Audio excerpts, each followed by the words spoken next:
Getúlio Domélios Vargas nasceu em 1882 na cidade de São Borja, Rio Grande do Sul, estado no qual iniciou sua carreira política. Em 1930, chegou à presidência da República por meio de um golpe articulado pela Aliança Liberal. Inicialmente, Vargas foi chefe do governo provisório. Em 1934, quando foi promulgada uma nova Constituição, ele foi indiretamente eleito como presidente do Brasil. Com o Estado Novo, em 1937, Vargas se tornou um ditador, sendo deposto em 1945.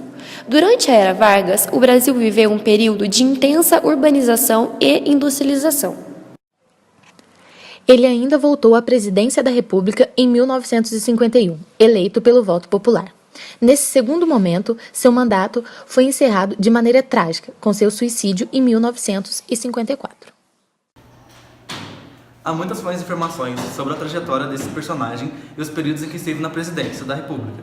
Aqui gostaríamos de refletir sobre a sua relação com a questão dos direitos. O tema lembrado de forma mais recorrente se relaciona aos direitos trabalhistas. Em vários livros didáticos, Vargas é apontado como aquele que criou as leis trabalhistas, assim como o aparato para sua aplicação, por meio de um Ministério do Trabalho, Comércio e Indústria, em 1930, e também da Justiça do Trabalho, em 1939.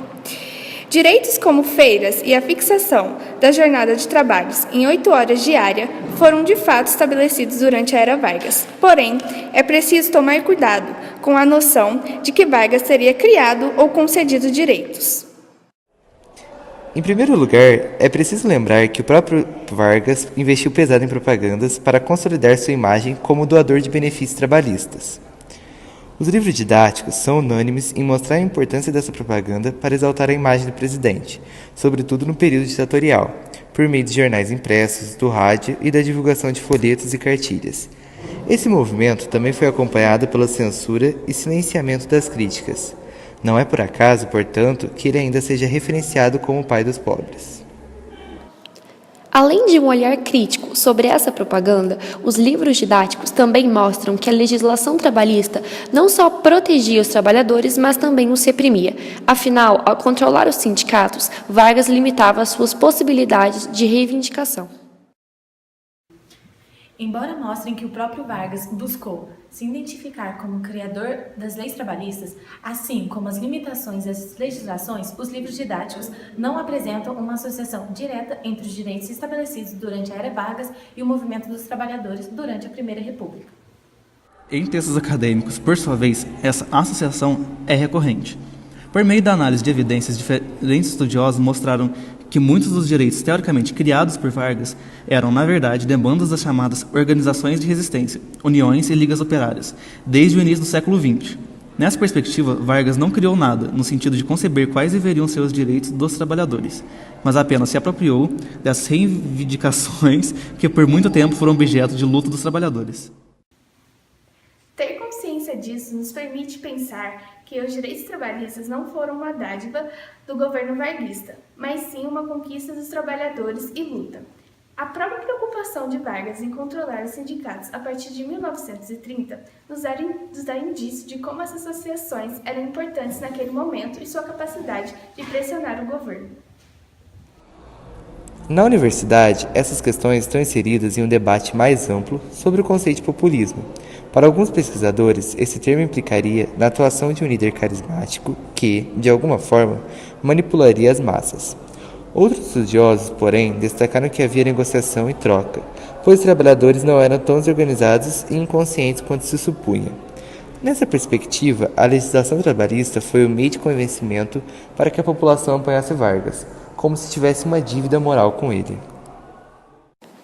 Se os direitos trabalhistas foram conquistados, é possível pensar o mesmo sobre os direitos das mulheres. Nos livros didáticos é mencionado a aprovação do voto feminino no Código Eleitoral de 1932, restrito a algumas mulheres, e sua confirmação na Constituição de 1934.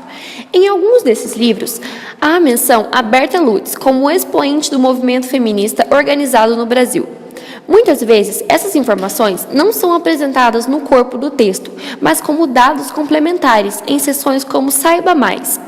Elas também aparecem por meio do uso de imagens com fim meramente ilustrativo, sem uma análise documental. O movimento feminista, liderado por Beta Lutz, lutava pela mudança da legislação concernente ao trabalho da mulher e do menor, com a defesa da igualdade salarial entre homens e mulheres, da licença remunerada de 3 meses à gestante e da redução da jornada de trabalho. Essas demandas, como apontam em pesquisas recentes, mostram que as reivindicações das mulheres da classe trabalhadora influenciaram, ainda que de forma indireta, lideranças e organizações feministas na década de 1930, pressionando o governo varguista por mudanças. E qual a relevância de saber tudo isso?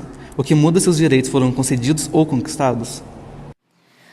Um estudo menos focado na figura de Getúlio Vargas é mais preocupado em entender sua relação com os diferentes grupos que os pressionaram.